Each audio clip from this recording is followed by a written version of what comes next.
Hello and welcome to Crafting a Revolution, the podcast. My name is Katie Freeman and I'm one of your hosts. Every week we bring you interviews with makers of all kinds from all over the world that identify as female, non-binary, or transgender. Today's guest is Michaela of My Northwest Nest. So Michaela of My Northwest Nest on Instagram is a wife and mom working to make her home in Seattle be both functional and beautiful for her family. Since buying the home with her husband years ago before kids, they have been taking on projects big and small when they could. With the start of the pandemic, Michaela found herself no longer in the corporate world and looking for something to do. Along came the entryway closet project. What started as a need to put all the stuff by the front door has turned into a space she gets to share with others. She is not looking to make a space match the trends of the time, but looking to make a space that fits the home and fits the family. It was really fun to get to talk with Michaela. I will say there's probably quite a bit of laughter in this one, and we tackled quite a few topics, not just about making a DIY. So excited to share this conversation with you. Before we get into it, though, I want to give a big shout out and thanks to the patrons over on Patreon. First, a big shout out to Matthew from Artigiano Serio and Bonnie from Tool Mom Bonnie, toolmomstore.com. Both of them are at the podcast sponsor level. And so thank you so much to them. And thank you also to Candace, CJ Woodgrain, Lee at Lee Runyon, Annette 513 Woodworks, Katie Thompson, Women of Woodworking, Kevin, Lefty's Workshop, Christy Twisted Twine, Jeremy Spees, Sammy, Go Sammy Lee, Rachel, Moody Makes, Laura, Oakley Soap Company, Brandy, Studio, Obey, Ellen, Little Bear Furniture, and Ethan Carter Designs. Thank you all so very much for your continued ongoing support, helping make this podcast happen every week. Really, truly couldn't do it without you.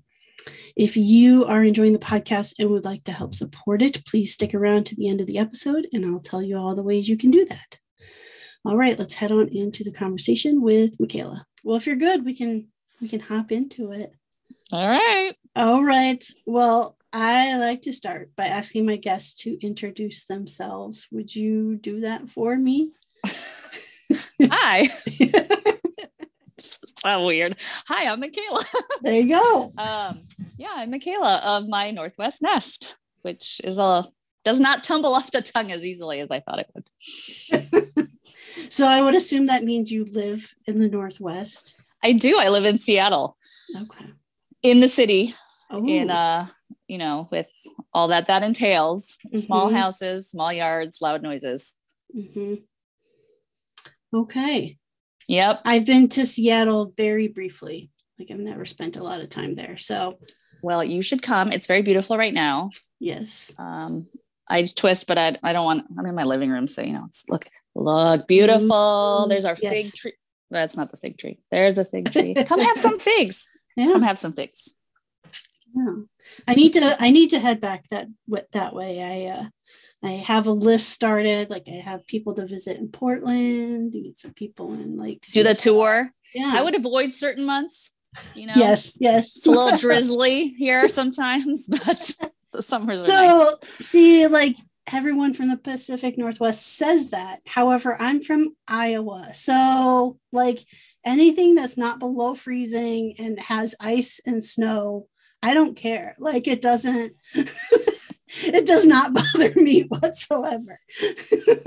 I am now acclimated in a Seattleite. I've been here for 20 years, but the age 8 to 24, I was in Indiana, in Northwest Indiana. So very much humid, hot, yes, freezing. And so this mild climate really appealed to me, but now I've been here long enough where I'm kind of wussy about the other things. I'm it's hot. Yes. It was so hot. It was the same thing. My wife and I lived in Southern California for almost 5 years. So the first couple of years I was making fun of everybody there for putting on the parkas and the mittens when it hit about 60 degrees. Yeah. And then by the time we moved, I was one of those people. So I get it. I know it was 65 this week and I'm short sleeves. Yes. Summer. Yes, exactly. Yeah. All right. Well, before we get into how my Northwest nest, See, I see it. Do I need a new name? No, you're good. Okay. Fine. Before I get into that, I want to know like your broader story. Like, where'd you grow up? Yeah. Well, Katie, like, how'd you get it to was this a balmy point? day when I was born. Just kidding. I have no idea what kind of day it was, other than my mom took the bus to the hospital. I do know that. Ooh. I know. And my dad didn't go. What? Yeah. It wasn't normal. It wasn't. Yeah. I was born in Czechoslovakia in the 70s under communism. So I was there. Yeah, it was great. And standing in line for oranges. Yes. Yep. Just kidding. I don't know. I was little, so I don't remember. Yeah. I remember it very fondly and with the lenses that you remember childhood with, if you had a good childhood, is how I remember it. So I don't remember those types of things, but I was there through first grade, and then we emigrated. And so we went on vacation to Yugoslavia, and we just never came back. I don't know. My parents are awesome. They're very brave. They had 2 young children. They had a 4 and a 7-year-old, and my kids are now 3 and 6. And I'm like, oh my God, how do you like cross borders and like think you're never going to see your family again with such young children? Like at this point in my life, I'm just even that much more amazed by them. But anyway, so we emigrated, and then we spent second grade in Austria while we were at like immigration places, awaiting where we could go live in the world. And my dad was very much set on America. Like America was America, it's what you see in the movies, and specifically California. He really wanted to live in California. Spoiler, does not live in California. My brother does now though. But anyway, so then we ended up in Northwest Indiana because we have distant relatives that sponsored us. So you see sometimes like churches will sponsor families, or so they sponsored us, which basically means they were responsible that we don't wreak havoc. Like, welcome to the country. Don't be a problem. These people are responsible.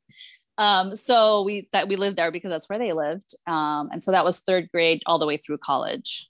I lived there in the humidity and the frozenness of it. And then I, with a friend, wanted to move somewhere. I was in my 20s. It was in my young 20s. And the plan was move to a city, live there for 2 years, move to another city. Like, it's going to be fun. We're in our 20s. Let's do this. So we considered Austin, but we really wanted to be near the ocean. And so we picked Seattle, sight unseen, never been here. Much like my parents, I guess we liked it from the TV. I don't know, Frasier. I don't know what caused us to come. But so we picked Seattle, flew out here, found an apartment, flew back, drove out 2 weeks later I didn't have a job coming out, and I am still here. She has moved away since to Florida and then Indiana and North Carolina, but I'm still here because I got rooted. So that's how I ended up here. Gotcha. Did you go to college? Did you go to college in Indiana then? I did. I went to Indiana University. Go Hoosiers. Okay. What'd you go to college for? I studied film. So I studied film studies was what I majored in. So it's coming in handy on the Instagram. Yes. It actually is. It's like the first thing I've done where it's coming in handy. Film studies. I did film studies. Okay. Were you wanting to get into like the movie star world type stuff? I just loved movies. Old movies like from the 40s, like film noir. I just loved movies. I loved to I would just sit in the theater and like take notes, like in the dark, one of those like dorky people in the back row that's like writing notes. I don't know that I loved, so I went to college in the 90s before digital. So I learned on actual film, Steven Spielberg on that old camera. And I actually spliced like film with like tape. And so I don't know that my intention was ever to make movies from a production standpoint, but I just loved it as an art form and like what it said about our society and our culture. And so I love the study of film, I think a little more so, but I've always been really visual. So I also did like a bunch of photography classes, again, on actual film. Yep. So this whole digital thing is like crazy. There's so much to learn. I'll tell you a kid story. So okay. I have a almost 9-year-old and then a 6-year-old, and my daughter's the 6-year-old. And just out of the blue one day, she was like, Mommy, way back when you had long hair, which for me is when I was in high school, she was like, did they have television in color? And I said, yes, they did. And I looked at her, I said, how old do you think I am? And then it later on we got a conversation more about television when I grew up. And my daughter's like, well, what kind of things did you watch? And I said, this is going to blow your mind. I said, when I grew up, I didn't have cable. So I had like 3 to 4 channels that I could get good with rabbit ears, right? Of like adjusting the rabbit ears. And then I had to explain what those were. And explain that I had to watch whatever was on. Like I didn't have the choice to pause and change. There's no streaming. All of this. And she just stops and she's like, wait, what? And I was like, yeah, there was no internet. There was no no one had a phone with them all the time. Yes. Yeah. If you wanted to like save a song, you were there with your cassette player and you were like, here it comes. Stop talking, DJ, record. Exactly. And that just I still have some of those tapes. She just, it blew her mind. She was like, but you can't watch TV without internet. I said, yes, you actually can. And you still can. If you still can. All this away, we could. So anyways, just a little story on top of like kids are so funny. They have like no concept of history in that way.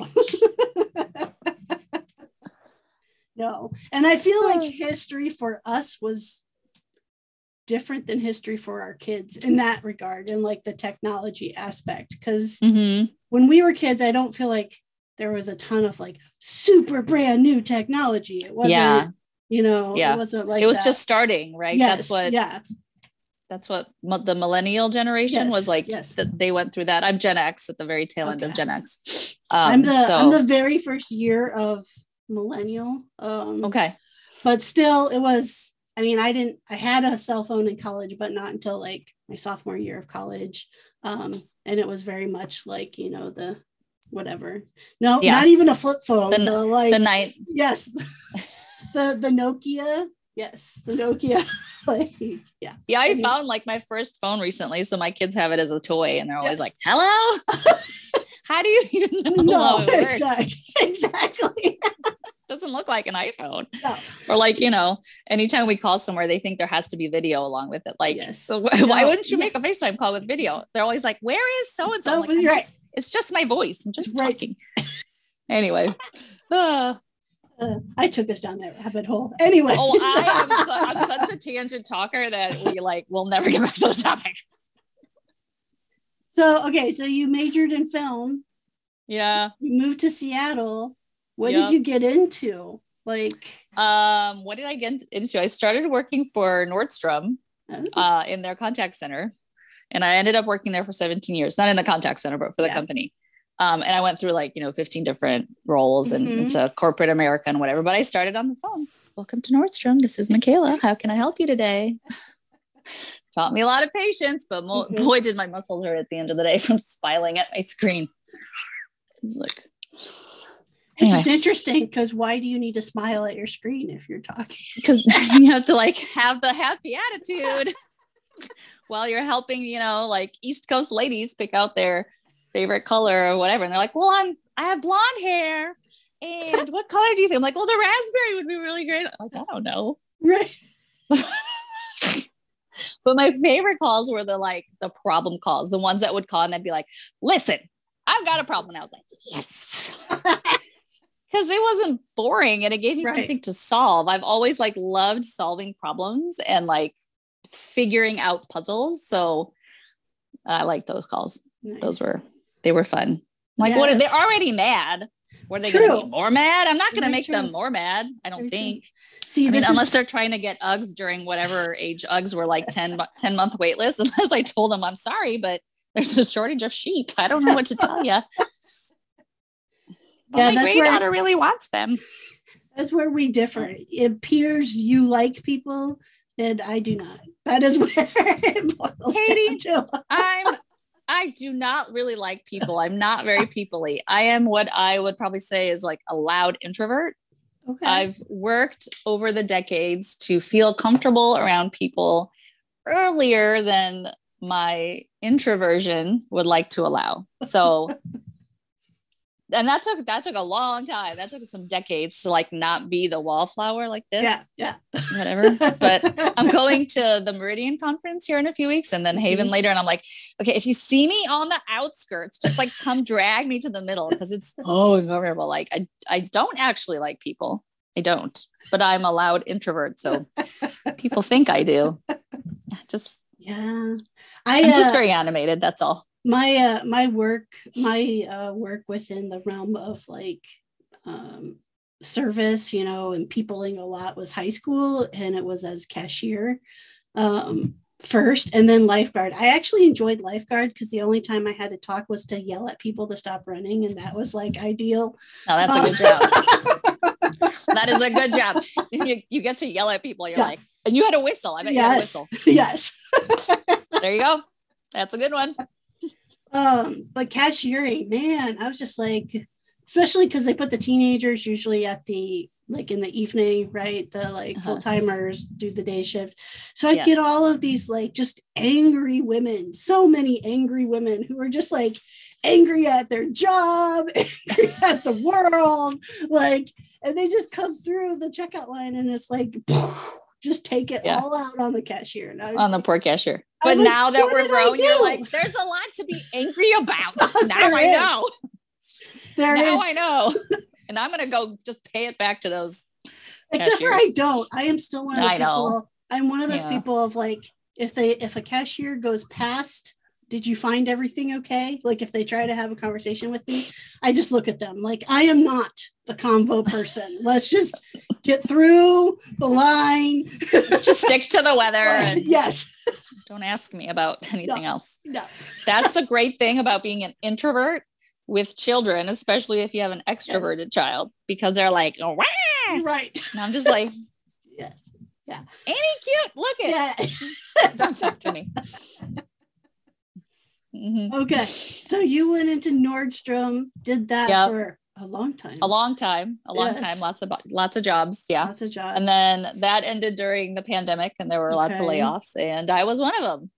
Gotcha. In summer of 2020, which was very scary, but because I had been there a long time, but there, I had my time there had run its course anyway. So it was a blessing in disguise, as they say. And then I was like, okay, so I'm going to be home for the summer I'm going to enjoy the summer. Right. Summer in Seattle is great. I'm going to enjoy the summer. And then I will look for work in the fall. And, as long as I'm home, we bought our house in 2009 during the recession. And it was very much a fixer upper. Okay. Because we're the second owners. So it was one woman raised 4 kids in here with 1 bathroom. How'd she do that? Anyway, and so we bought it from her kids. It was an estate sale and nothing had been done to it since the 80s. My kitchen is still very much 80s and literally crumbling and falling apart. Like drawer faces just fall off and I just glue them back together until we can remodel. Yeah. I have one right now on the floor that I need to glue back up. So we bought our house in 2009 and, what was I talking about? Hold on. I'm assuming we're getting at like the origin of the DIY. Oh yeah, I lost my job. There you go. That's where I was. Boom, I'm back. Okay, so lost my job. I should really get some stuff done around the house that we've had on our like lists to do, and daycare in Seattle is very hard to get into. So we kept the kids in daycare 2 days a week. And then I, was trying to do stuff during those 2 days. And I started posting that on my personal account. And then fall came around and we're in a pandemic and, then spiky this and spiky that and whatever. So we were like, okay, well, maybe I shouldn't go back yet. And like job prospects were weird and it just kind of snowballed. So like every few months I'd say, okay, well, after Christmas and after whatever. And then I started my account in January of 2021. And so we kind of decided, okay, well, I'll be home for a little bit longer. And the first big project I did was this entry closet, which used to be a brick wall. It was a 3/4 brick wall with a brick pad. It had I think an electric fireplace at some point. And being an old house, we had like 0 closets. We have like a small closet in each bedroom. So that's 2. And that's really it. We have a little bit of a storage closet upstairs, but so there's nowhere to like put your shoes, put your coats. There's, none of that. So we tried all the things. We had hooks, we had a coat rack, we had various like benches. At one point I used Amazon boxes to construct some kind of like thing to like test out, like, do we need like, so that was my concept. I built a model out of boxes. And like nothing was working. I'm like, we need a closet with doors. Like, I'm just going to go buy like one of those IKEA closets. I'm just going to put it on the brick. And I was talking to my husband about it. And he said something along the lines of, well, I know you hate the brick. Why don't you just take it out? And it was like this light bulb moment of like someone giving my heart permission to like do what I really wanted. I still like, I was like, I can do that. He was like, yeah. And he was working from home then upstairs. So then I was like, well, I don't want to like, you get to a certain point where you're like, I don't want to flood my personal account with me like chiseling out brick. So I'm just going to start this other account for it. So that's how I started it. And I just went to YouTube and I've never really had a fear of like power tools or learning something new. If you ever do like, a strengths finder or like where you find what your personality strengths are, my top one is always learner. Like if I can learn something, I don't even care what it is. A new card game, how to use a tool, a recipe, like I don't care what it is, a cartwheel, like whatever. I just love learning. Like my brain just fires up at new stuff. So DIY is perfect for that because there's always something to learn and there's always a problem to solve. It's a good mix for me. So I've never really had a fear of like power tools because we've been working on our house, at that point for about a decade. We bought a super fixer upper and it needed everything done. It still needs everything done. We're trying to plan a more major remodel. Like it still needs a new roof that we should have replaced like 8 years ago. We redid all the wiring and the plumbing. No, we haven't done the plumbing yet.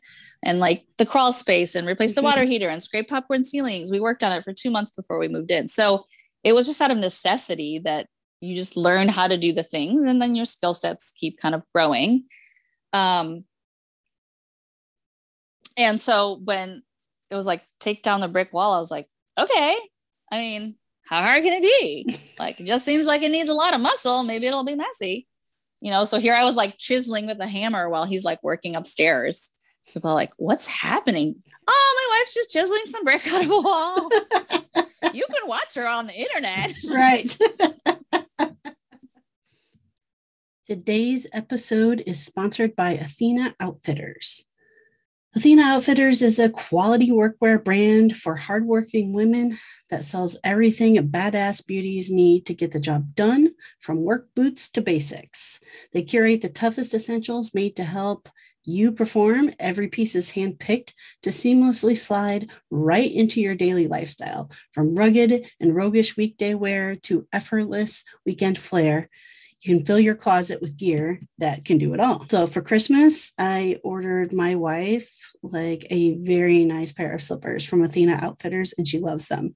Loves them so much that she has accidentally gone to the gym and the grocery store in them because they seem to never leave her feet. So definitely a place to go check out, go get the goods that help you not only out in the shop, but just in your daily work around the house and outdoors. As a listener of the podcast, you can go to Athena Outfitters website and use coupon code MM as in M&Ms 15 for 15% off any purchase. So again, you go to athenaoutfitters.com and use the code MM15 and get 15% off of your purchase at checkout. Anyway, here we are. And we have a closet. There you go. So there you go. I'm always like, I don't know what it is. I'm always amazed with when I have like the DIY crowd on as guests on the podcast, because like I make furniture, I make things out of wood, I make objects, right? But like when it comes to doing like a home project, like almost my entire body just goes like, we do not know what we're doing here. Like, alert, like it's just super scary to me. That's why I'm still sitting in my podcast closet and it's still not finished. Oh my gosh, that sounds so dreamy. I call that an introvert closet. And I'm like, I wish I had an introvert closet I could just like hide in. Yeah, it's also become my little office cozy space. Yeah. It's also oh my gosh, that sounds so good. But you can't see, but like my desk are still like TV trays. You can't see, but you're sitting on top of about 4 cookbooks on top of a stool. There we go. And I have my coffee on my kid's stool right next to me as well. It's very glamorous. Yes. So I don't know. I'm always, it just must be something like you talked about, like kind of internally where that does, like, if my wife said to me we could just remove the brick wall, I'd be like, fantastic. Let me get out the phone book of contractors and like go hire that out. That sounds like an awesome idea. I do that, but then I'd be like, can I help you? Is that how you do it? Can I get a discount if I help you? Like we seriously ask contractors that. Oh yeah. Yeah. Can I help? Can I be labor? Yes. I mean, I have a healthy fear of like using power tools correctly because I like having all my fingers. My grandpa was missing part of a finger, so I was like, I like. Yes. And I stopped short of like plumbing and electrical because if you do that poorly, that's like flood and fire. Right. I mean, I'll change out like light switches and lights and things like that, but I'm not going to rewire my house. Maybe one day. I mean, my neighbor knows all about that, so maybe one day. There you go. But I have a fear of certain things. I've never framed anything that I then went inside of that could have fallen on me. So maybe one day. I think the biggest project I've done, I'm trying to think, for home that was like a thing, and it's not even for us, was well, that's the way to do it. Someone can fall on someone else. I made the screened in catio for the kittens. Oh, yes, yeah. Are their cats still alive, or did they get squished? They are still alive. See, good job. Good job. They're alive. That's all you can ask. We do have a bathroom project that is probably going to be mostly done by us. We took the leap, kind of like you. We hired out the shower bit, the shower and tub bit, like the plumbing and all that. I was like, yeah. I've watched all of you don't want to leak like 5 years later behind the wall. No. And I've watched all these like amazing DIY women like completely redo it on their own. And like, again, fantastic. Not me. Like, that's where I draw the line. But vanity, I'm like, that could be fun. It's something I could make, right? It's like if I could turn it into the object. You're making furniture, then absolutely. It's just furniture. Right. I mean, I look at our kitchen and I'm like, how hard would it be to make kitchen cabinets? I mean, it's just a box. Right. It's like when I made these, I'm like, it's literally a rectangle. How hard could it be? The first one took me 2 days. I was like, and then, I did the last 3 in one day. Like you get faster and better at it, but they're not actually rectangular because my floor is sloped. So it has an incline. It's a little tricky, but everything always seems easier than it is until you start. So there's a benefit to being like dumb and brave because you don't know. You're like, I'm just gonna go ahead and chisel some brick. It's like, it's fine. Whatever. It's fine. How long did it take you to chisel that brick? I do have to know that. Well, I only did it on Tuesdays and Thursdays. Right. So it took me maybe 3 weeks. 6 days. And I did it by hand. I did it with a chisel and a hammer. Yeah. I didn't, I got like my dad sent me a, whatever it's called. I'm really bad with remembering names of things. Just like the little, not a jackhammer. It's like a, yeah. Anyway, but I didn't like it because it shook me too much. Like, I'm more of a fan. Like the table saw is my favorite saw. I like more stationary equipment. Mm-hmm. Drills are fine, but like miter saw, good. recently I just used a jigsaw a few weeks ago for the first time and I liked it. I don't like the circular saw. I don't like it. It's just like too big and bulky and heavy. And, I'm a little person. So I'm like, oh, yeah. So I didn't like it. And I just went back to doing it by hand. But it was very empowering. I mean, I just got a brick wall with my hands. Right. So yeah, it took a little while. It was very messy. Every day I put up like a plastic murder tent here, like just around that area. And then it took me like an hour to clean up before I had to go get the kids. I was just like running around trying to clean because we were living here. Right. So every day I cleaned it up and there would be like, rows of brick missing. And then I'd put the shoes back and the coats, like everything went back and we lived. And then 2 days later, I took it all out, put up my murder tent, tick, tick, tick, and so it took a little while. Maybe that's a little bit of my fear too, is like any home reno project, like we're living here. Yeah. So it feels also like time sensitive, right? Because like all the places that I want to hit are like the kitchen, the bathrooms, like, and I'm like, kitchen seems to take forever. Every time I'm like, how long can it take? But you're doing so much waiting for like, you have to put the cabinets in before they can measure for the counters. And then it takes weeks and you're just like staring at holes in the top of your cabinet. Like, what? Why can't we like figure out to do this a little faster? I know. So what were some of the first projects that you did? I mean, you said you and your husband worked on it, have been working on it. So we moved in, we got our keys. I mean, before I lived here, I did like, every rental I lived in, I like painted and painted stuff because that's really mostly what you could do. But when we moved in here, first of all, our yard looked like a cabbage patch, except it wasn't cabbage, it was weeds. So we did a lot. We've been fighting the war of the weeds because, very much here, like using pesticides is no good because it runs into the like salmon so it's like, you just pull them out. That's the best you can do. So, lots of yard work. We got the keys the Friday before Thanksgiving, and we spent from Thanksgiving until New Year's Day, basically going to work. We kept our clothes in the car or here, came here, worked in the evenings, had a crappy dinner and went home and slept. And I think we took like one night a week off. And then we were here all weekend, every holiday. So Thanksgiving, we removed popcorn ceiling in this room and a bedroom. And then Christmas Day, I think we refinished the floor. So those were the first kind of like bigger projects where we're like, I don't know how to remove a popcorn ceiling, but you tell me I gotta that was my first murder room. I had to wrap the whole thing in plastic and we got to take a hose to the ceiling. That sounds fun. Let's do that. I mean, what are we going to do? It's already a fixer upper. Right. I mean, we can't do too much more. So yeah, those were kind of the big ones with popcorn ceiling, refinishing the floors, painting everything, cleaning everything. And then it just went from there whenever something needed to be done. Kind of what's falling apart the most. We had like a shed that was like compromised. We had to knock that down. Our fence in the back was like to here. So we had to be real friendly with the one side neighbors. And that was fine. But they're like, let's learn how to build a fence. A tall one. Yes. Now we've done that twice. We've actually rebuilt that fence last summer. So, things like that. Just thank goodness for YouTube.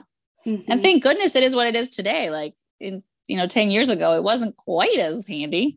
We actually did go to the library and get books. Right. They were like reading things. That would definitely Bob Vila books.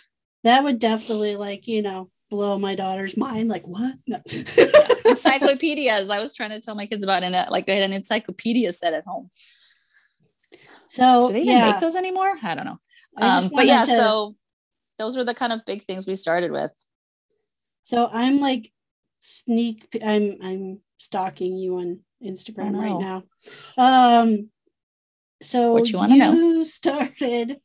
You started, you said early 2021 with the new account. I think January, February of 2021. So just over a year ago. Holy shit, girl. Can you give us the secrets on how to grow that fast? Because sure.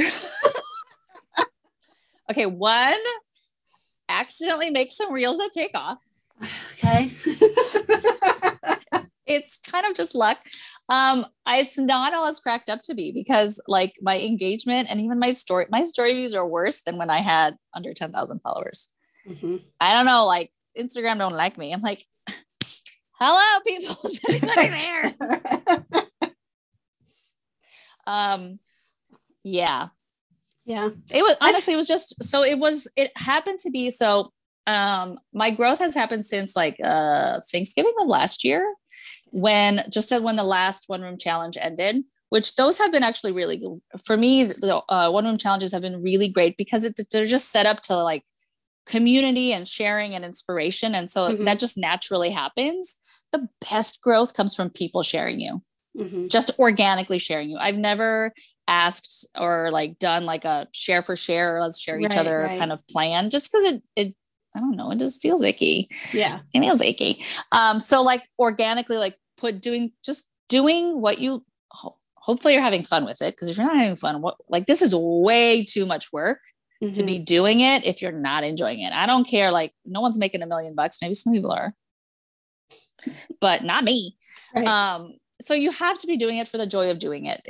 But there's a really hard transition if you're trying to make a hobby into a job, right? Yeah. It's going to start feeling like a job that you have to show up to.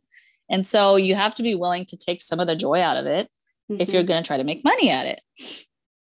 And so the best growth is slow, organic, someone sharing you. I found that's when I got the bumps of people that showed up. Reels and growth from that is good. Yeah, sure. You get a bigger number, but it's people that might actually never show up for you. Right. And so it kind of hurts you in the end. I've heard that from Simply Aligned. She's had some really fast growth. Yeah, with her as well. That plate wall, man, it was everywhere. That's what she said. I mean, she's like, it took off. And she said a very similar thing though. She's like, okay, yeah, my follower number like skyrocketed, but she's like, I don't know any of those people. It's not like it's not like quality growth and a feeling of like connecting with. Yeah, it's much harder to. I mean, you just can't connect with that many people. Yeah. And then people, the larger number you have, people feel like they can't. They're like somehow going to be bothering you, and I'm like, I'm sitting here with a thing on the cookbooks. Like I'm not fancy. Right.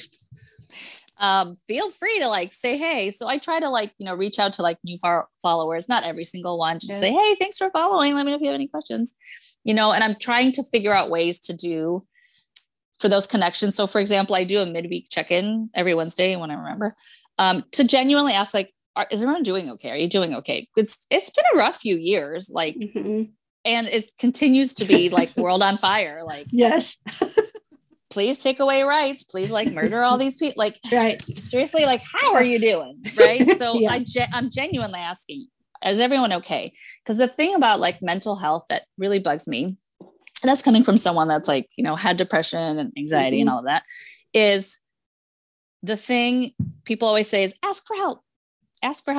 Which is the hardest thing to do if you're actually suffering from, like, you cannot ask for help. The saying should be offer help. Like, check in on the people that you haven't talked to in a while. Check in on the people you talk to every day. Like, they may be depending on you. So I genuinely am doing like a check-in of, is everyone doing okay? And if someone took the effort to make that slider go less than half, I reach out and I say, hey, I noticed it was a little bit low. Is there anything going on? Like, what? Can I help you with anything? And I've had like some of the best conversations with people, and, they're like, oh, I'm just, on the outskirts of Paris, whatever. And I'm like, oh my God, tell me more. I'm talking cool. It's just so fun. Like, that is the best thing. And I think anyone you ask, that is the best thing about at least these Instagram communities that were like, there's a few communities of like woodworking and DIY and like art and like design and home that kind of float around each other. And that is the best thing I have found is people are so nice. Like, people, the internet, yes, is full of trolls and trolly, but my experience hasn't really been, I mean, there's been some creeper older men that I'm like, block. But for the most part, people are so kind. And me as an introverted person, like, I get to connect with people while I sit on my couch. winning. I don't have to go anywhere. Like, texting was made for people like me. I'm like, I can read that. I'll respond 2 days later. Exactly. Like, whatever. But totally like, yeah, the worst thing would be to have a house phone I have to answer. Are you kidding me? Never. Okay, can you feel me on this? It took until my 30s, and I still can struggle to, like, if I have to call a restaurant to like order something, like my whole body goes into panic mode. I'm like, can somebody else please make somebody else call? Yes. I don't mind calling, only because I got lots of practices as a kid. So, having that my family emigrated here, my parents have accents, and I was young enough that my accent disappeared. But so they always, when we were young, and kids can like learn language really fast. Right. I mean, I did first grade in English, second grade in German, and first grade in Czech, second grade in German, third grade in English. And I didn't speak any of those before those grades began. Your brain just kind of goes as a kid. Yeah. So, me being the older kid was more of the translator for my parents. So I had to call and all of that. So that doesn't bother me so much, but in person, because you can just hang up. Right. Like if you call a restaurant and you're like, well, I fucked that up. You're like, they don't know it was me. You call back you call back during a different shift. It's fine. It's fine, Katie. They won't know. It's fine. But in person, I don't like walking up to a counter and be like, excuse me, I just wanted to. Yes. Nah. It's actual human interaction. That's where it gets shut down. That's where it's like, and luckily though, I married a quiet extrovert that makes friends with the person sitting next to him on the plane. So of course. I'm always like, I don't have to make friends ever again. He's gonna do it for me. Hey makers, today's episode is sponsored in part by toolmomstore.com. At toolmomstore.com, you can find any and all tool-based merchandise for all genders, all sizes. They've got mugs, they've got shirts, all kinds of cool stuff. I have one of the shirts myself that has the hashtag woodworkher on it. And I also have a couple of the mugs that define what and who is a tool chick. So super excited with the merchandise that I have. I know that you will be satisfied as well. And also great discount for those of you who listen to the podcast. At checkout, if you enter the code MAKERMOM, you will get a 20% discount off any of the merchandise that you buy. So that's just toolmomstore.com. All right, let's head back into the action. Perfect. Yes. Yep. Thank you. So when you started the new account last year, did you intend for it to be a business or just to get it from not sharing on your? I just didn't want to share it on my personal account. Yeah. And so I started it because like my mom and some friends were like, oh yeah, I like seeing what you're doing. So I started it. So it kind of had its own place. And I've always been the person that if I tell someone I'm going to do this thing, I am 100 times more likely to actually do it. Yeah. So accountability, those are my two things. And I've always as much as I love learning, I love teaching. And so I'm not here to teach or to inspire.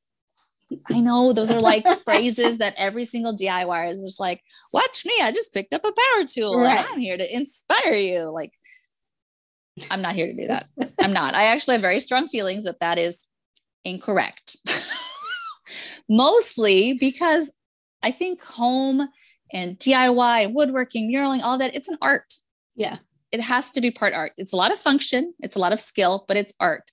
And I would never walk up to an artist, someone who writes songs, makes film, writes a book and be like, will you please inspire me? Like, that is not their job. Their job is not to inspire me. It's my job as a consumer to find inspiration in whatever it is, in trees, in music, in an Instagram account. It's my job to find the inspiration, not like, it's not my job to give you inspiration. Like that may be controversial. So then what is your job as I'm going to call you an influencer because that is what you get categorized as. I prefer content creator. No, I really do, because I create content that perhaps is entertaining, helpful, educational, inspirational. I don't know.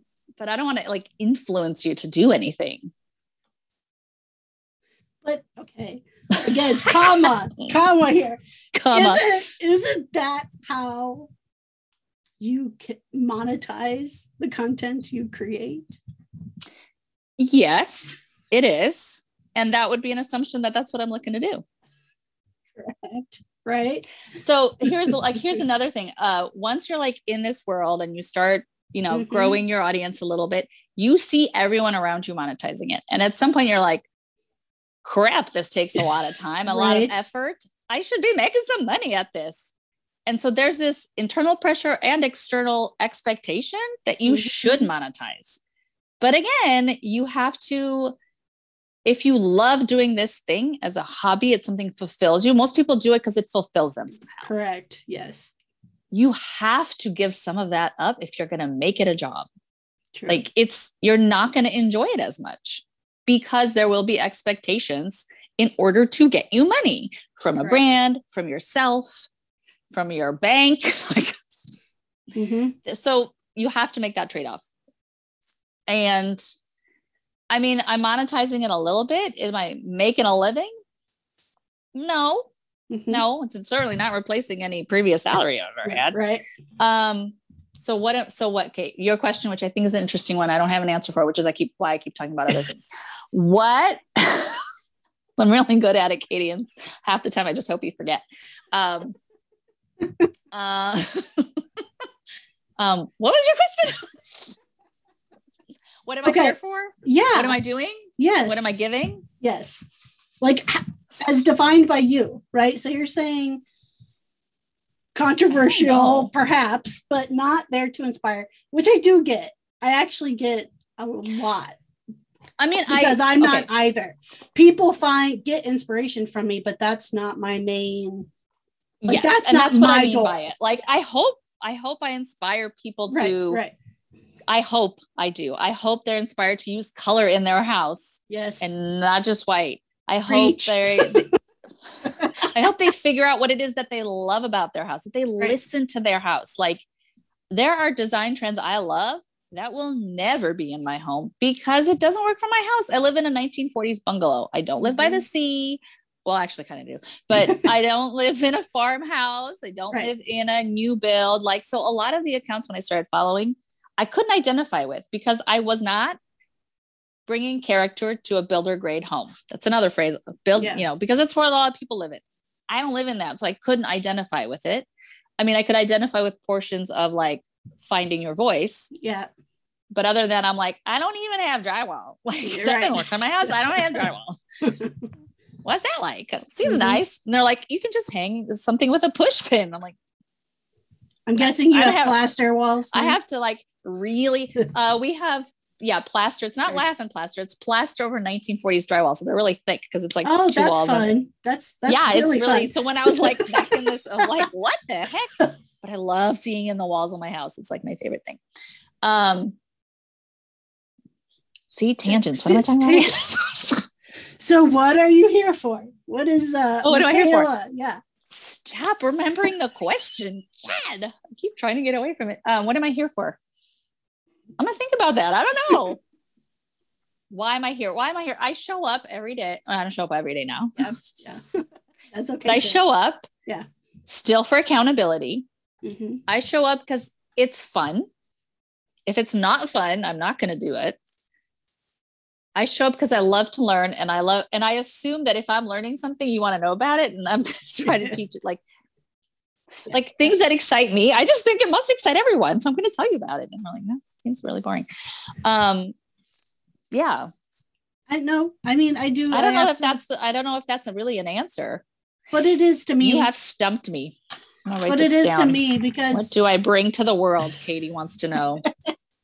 It's something that I still. What do I bring? It's something that I still struggle with on my account. Like I've niched down, and sometimes I just want to punch the niche because I'm like, no, I want to go do something else. And it will over time, but like ideally, I don't know, like I'm like you now. I've gotten to a point of, this sounds really bad, but I kind of don't care if anybody else likes what I'm doing. Like, yeah, you get to a point where you're like, whatever. Like, right.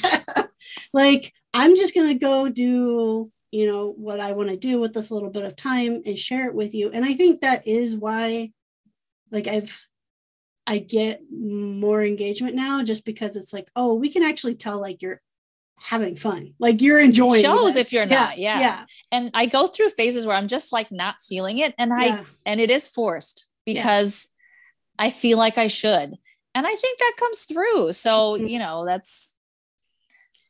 And I think you also hit on something else, that sometimes, like, I think when you're in the content creation world and you have an idea that, like, I have an idea, I do want this to be my full-time job, not content creation itself. Like, but I want that to be a piece of the puzzle, right?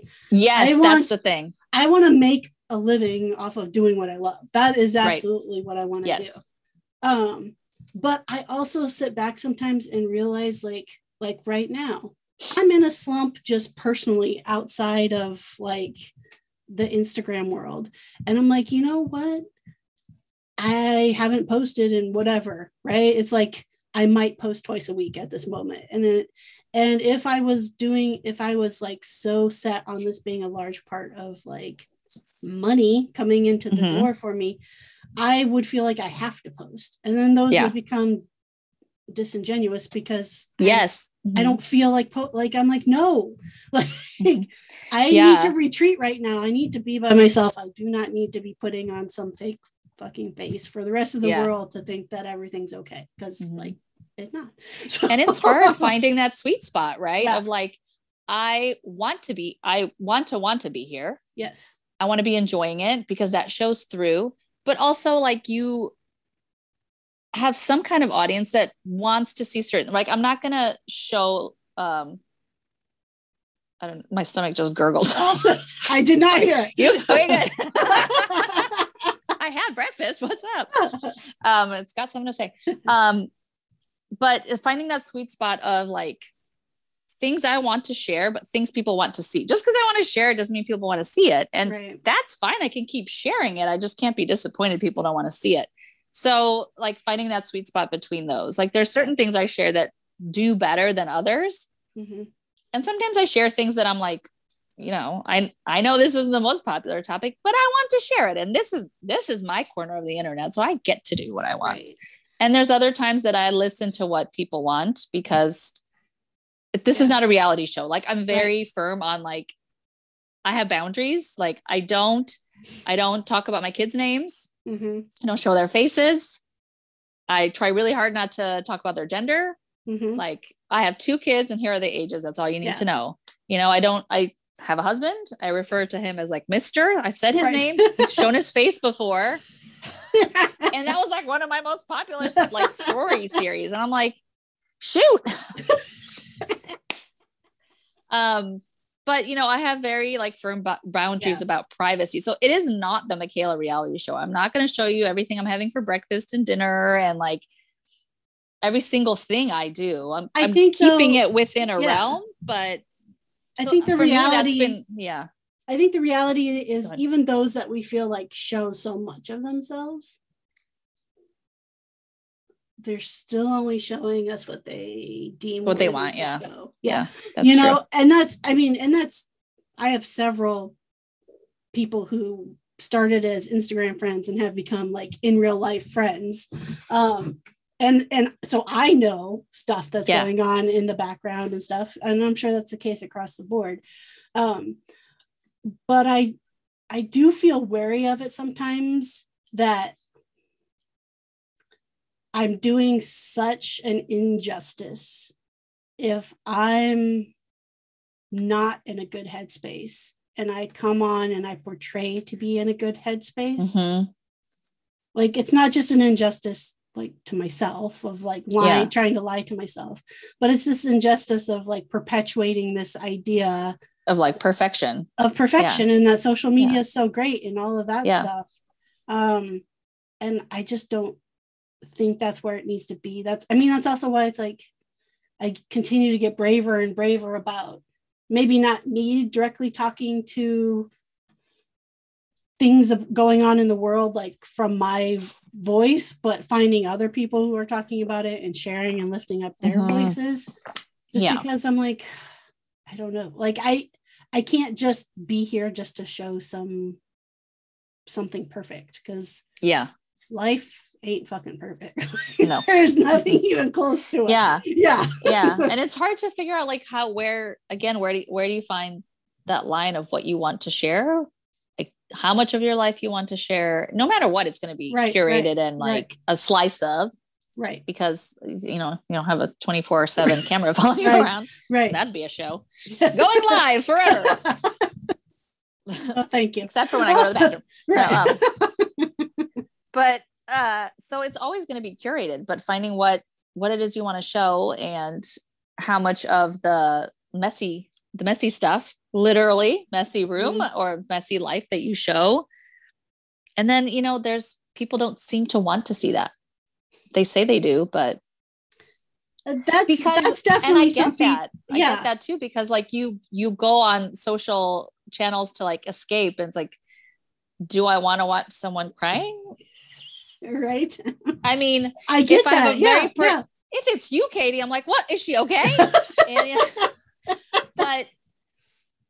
but do I like, no, I it's get an escape for people. So I get that too. It's just really, it's just real, this whole like Instagram content. It's really interesting. Like from just like a psychology aspect to like think about, like, where's the psychological papers on this whole thing? Like, I'm going to read them in 10 years and be like, yeah, that was me.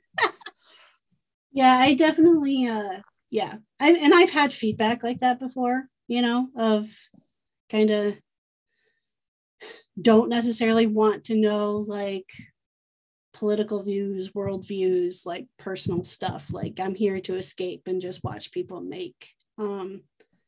And I tend to push back on that of like, but you can't really understand the amount of joy making makes me feel if you don't understand the opposite of that, of like, exactly how scared I am in this world right now. Like you will have no idea, like allowing myself to escape and to make something and film it and share that with you requires energy. A lot of energy. And if you don't know how much energy that required of me because you don't know all the other stuff filling up my brain, then you can't appreciate it. Then it's just minutia of like, then it's just like another farmhouse something. Right. Yeah. Farmhouse is lovely if you're living in a farmhouse. I don't live in a farmhouse. I get it. I'm going to get a text at some point going, can you remove the part where I said, hey. Can you edit this down? I think there's about 4 minutes of good footage. Thanks. Maybe I need to bring my dog out just to like, Stella. I'm surprised she hasn't come to see what's going on. There's no kids in the house. She's like, sweet peace. Exactly. Sweet peace. I don't think she loves it that we've been home these last few years. Our 12-year-old dog has not enjoyed it whatsoever. Yeah, she pretty much just like stays on the bed in our bedroom and is like, okay, I like that I can go pee more, but other than that, you people can go somewhere. Exactly. All right. Well, we spent time. We did the thing. We went down several tangents, and that's okay. Are we out of time? We are. What? I was like, there's no way we're gonna have enough topics to talk about. This was fun. But I do want to make sure to give you a chance again to let people know where they can find you, follow along with you. Oh, well, my Northwest Nest. Northwest is abbreviated, so my NW Nest. I don't know. I picked a name on a whim. I wish it had a really good story, but it doesn't. I just picked it because I live here. I'm mostly on Instagram and a little bit on the TikTok. I feel a little 90 years old over there on the TikTok, but now apparently it's not for the youth anymore. Oh, so we're, just like everything, we horn our way in. We come in and take it over and make it uncool. That's so right. I'm over there on the uncool TikTok. Yeah, those are mostly the places I am. Is it the same on TikTok? Yes. Okay. Sweet. Same handle, mostly the same content. Hey, that is very fair. Yes. I'm exploring other things, more casual, less curated, more personality. Yeah. That's where I go. That's like my sandbox to go like, oh, I'll go try this out, or I'll go try this out with content. I save only the, nice curated stuff for Instagram. Although, I'm playing with that too. It's less like pretty, because it's not really pretty pictures anymore. Gosh, I miss when it was just pictures. Maybe not all pretty, but it was not so loud. It's very loud now. Yeah.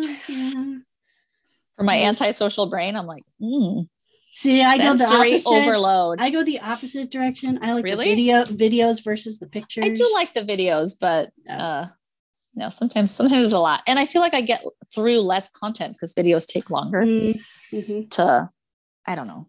Yes. I listen to it usually. Yes. I usually don't listen to it anyway. It's usually on vibrate mode because the kids will come running when I'm like sneaking a little bit of and I'm like, what you do, mommy? What you watching? Nothing. Yeah. What's that person doing? Oh, they're making a coffee table. I know. My kids are always like, why do you watch such boring stuff? That's why on TikTok, I'm boring and old. I know. On TikTok, I have a whole saved album of just animal videos that I go over to when the kids are around. Yeah. Lately, I'm really into baby duck videos. They're so cute. Cows at a cow rescue. Yes. Yesterday I found a turtle account and I was like this old turtle and I'm like, ooh, it's a turtle. Yes. And roller skating videos. I'm really into those lately. And there's a guy that talks about world borders because I like to learn stuff. Mm-hmm. There's a lady that talks about accents and dialects. And I'm like, oh, that's very interesting. Thanks. Yeah. Thank you. I'm just getting older by the moment. Yeah. I get all my news from TikTok these days for the most part. Do you? So, yes. I get all my news from my husband. He just tells me when something, have you heard about? No, tell me. I don't want to watch news. No.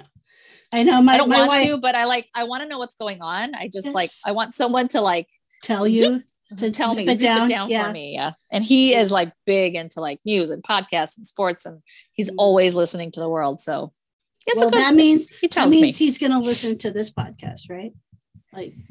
Oh God, I hope not. I mean, for your sake, Katie, yes, I hope everybody listens. I just hope it's nobody I know. Shoot. Yeah, I don't think I'm going to tell my family. No, I will. I will. I love you. Love you, everyone. The best. So supportive. That's love you. All right. Well, it has been a blast. It has been a blast. I had such a good time. Thanks for inviting me. Thanks for saying yes. Always appreciate it when someone is like, sure, why not? Sure, why not? Yeah. Sure, I'll come talk about myself. That's right. Twist my leg. All right. Okay, so again, that was Michaela of My Northwest Nest on Instagram, and I will include the links on how you can follow along with her in the show notes for today. Best places to find that is check the description on your podcast app for today's episode. If you're watching this on the Freeman Furnishings YouTube channel, check the description box down below. And lastly, you can head on over to freemanfurnishings.com/podcast and get today's episode show notes as well as all the past episodes. Make sure to follow along with the podcast on Instagram. That's at Crafting a Revolution, all one word, no spaces, underscores, any of that. So at Crafting a Revolution. And that's also the best place where you can help support the podcast if you are enjoying it. There's links in the bio there that will take you to Patreon if you want to do kind of an ongoing donation to the podcast. There's a link there if you want to do a one-time donation. And also, if you just want to share about the podcast, Instagram is the best place to do that.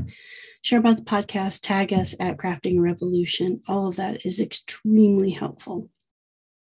While you're there, you can also follow along with your hosts, myself, Katie Freeman. You can find me at Freeman Furnishings. And my co-host, Katie Thompson, you can find her at Women of Woodworking, as well as Pen and Chisel. Okay, so next week we'll be back with one brand new episode on Friday. It's a holiday weekend here, at least in the United States. So I hope if you're here, you have a great time with family and friends and enjoy yourself. And as always, in the meantime, till the next episode, let's go craft a revolution.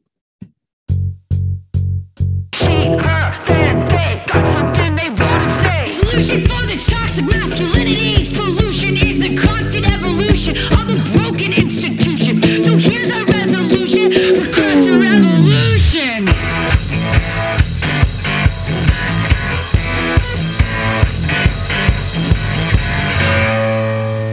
Crafting a revolution.